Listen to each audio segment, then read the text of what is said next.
Well, good morning. Hey, thanks for joining me here on Can You Give Me 5 to 7 minutes? Well, I've done it again. I was heading to, I'm actually in Mount Pulaski, Illinois right now, and on my way to Delavan, Illinois. I was going to play some disc golf over there. And I found myself on my way and didn't allot for the amount of time I needed to get there to set up at the disc golf course. I'm still probably about 45 minutes away from there. And a lot of you know, boy, Abe, I don't know how you do it, but they are just bugs and mosquitoes just flying all around here. But anyway, I'm the type of person who loves to be on time. I'm the type of person who likes to be where I'm supposed to be, when I'm supposed to be there. So it really does bug me to not be where I'm supposed to be right now this morning to be able to bring this to you. So what does that mean? It means Rick just needs to get up about an hour earlier and take off a little bit earlier. So I will get it right. But you know what? It's good to stop in these small towns like this here just to see what the other people live like. Other people, what other individuals, other towns are like. So we're here in Mount Pulaski, Illinois, on our way to Delavan. Going to play some disc golf today. I'm going to go see a few people that I know. But I wanted to kind of talk a little bit about yesterday. I was in a disc golf tournament yesterday. It was a fundraiser for a young kid whose father died a number of years ago, and they hold this tournament every year in order to raise money to help send this young kid to college. And so I was in this tournament yesterday, and you know, I think there were maybe 35 people that showed up for it, and I actually made it to the championship round. Now, I didn't play really well. I could have played a little bit better, but I think that I may have finished in the top 5 in the championship round. So didn't play bad, but once again, it's about having a good time. And I know, Abe, if you were there with me, we would have a good time. I know you're scratching your head there. You know, you're not sure what I'm doing here, but you'll get it here in just a few minutes. But anyway, I was out on the disc golf course yesterday, and I got teamed up with these 3 guys. They're a bunch of young guys, college students. I think they probably thought I was probably about the same age. Maybe not. But anyway, teamed up with them. Super great kids. I'd say they're probably between 18 and 20 years old. And but we were out on the disc golf course, and we made each other feel welcome. We had just had a great time being out there with one another. But as we were going down the course, there's one thing that I began to notice.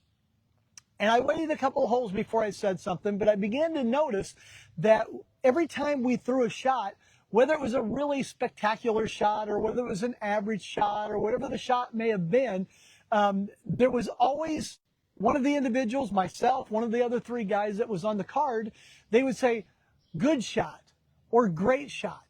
And so finally, I looked at the guys that I was with, and I said, you know, I see that we're always, even, you know, if it's not a spectacular shot, it's just always, hey, good shot or great shot. And you know what? It makes the whole environment a whole lot more fun to play in.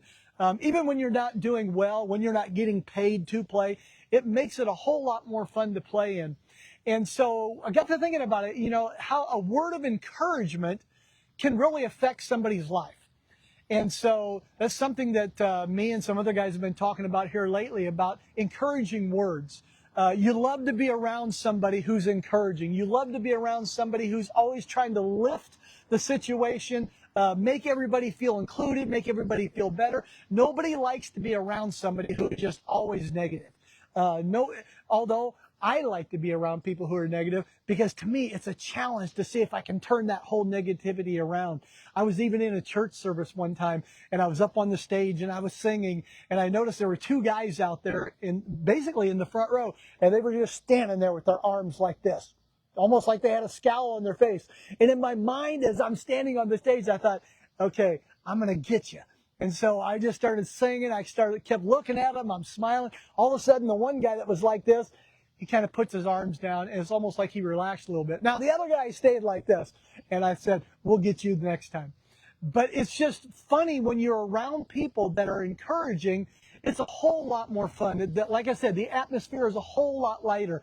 And as believers, or even not as believers, I mean, we should be looking for, and you will be a believer before too long, we should be looking for ways that we can be an encouragement to people. But as believers, In the Bible, it says in Hebrews 10:24, it says, let us think of ways to motivate one another to acts of love and good works. Man, that's the atmosphere I want to be in. I want to be in an atmosphere where we motivate one another for acts of love and good works. But it goes on to say, and this is Hebrews 10:24 and 25, it says, let us not neglect our meeting together as some people do, but encourage one another.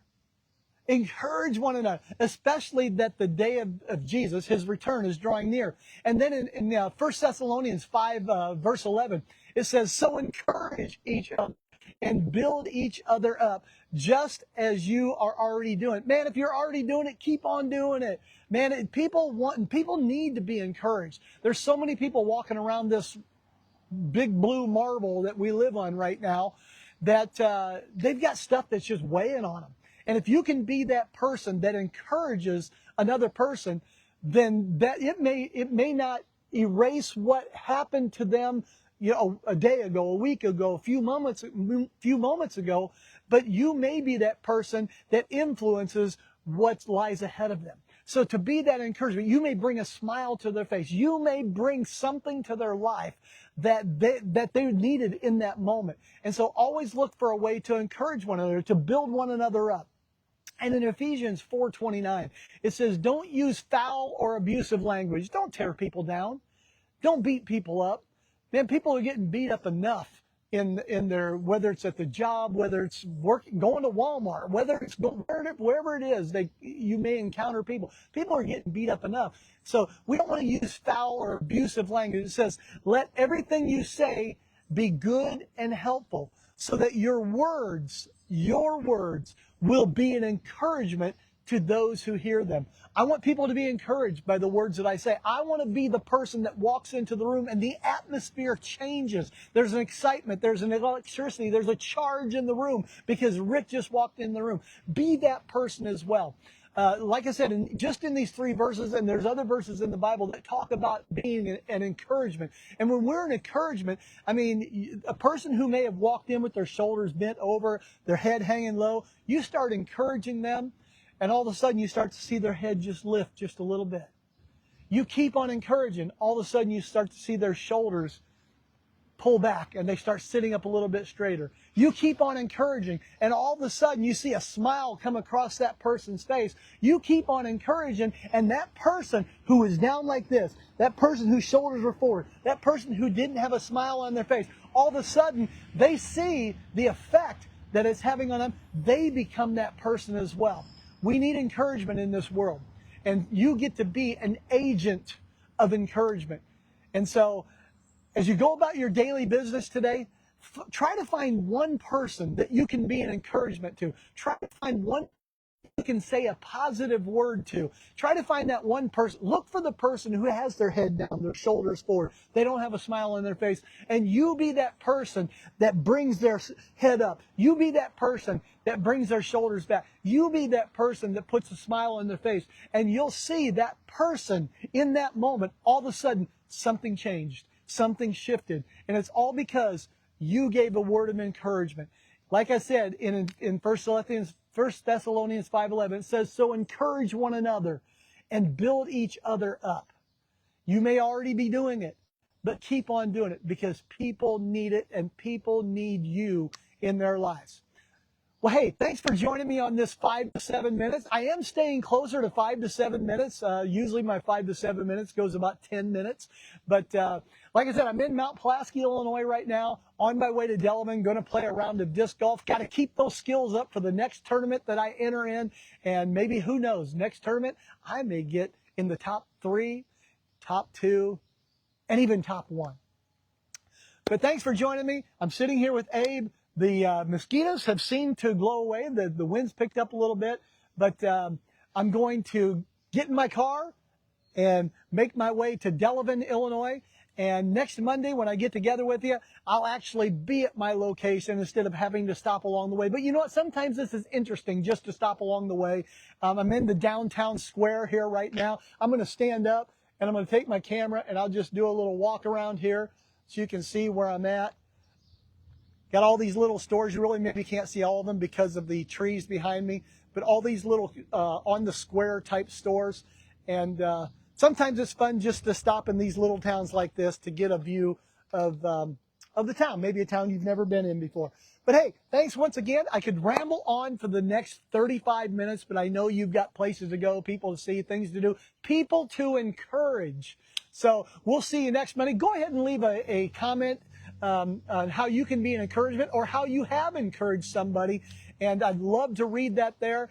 Also, if you've ever been late to something, leave a comment to that too and let me know how that made you feel. We'll see you next Monday here on Can You Give Me 5 to 7 Minutes? We'll see you then.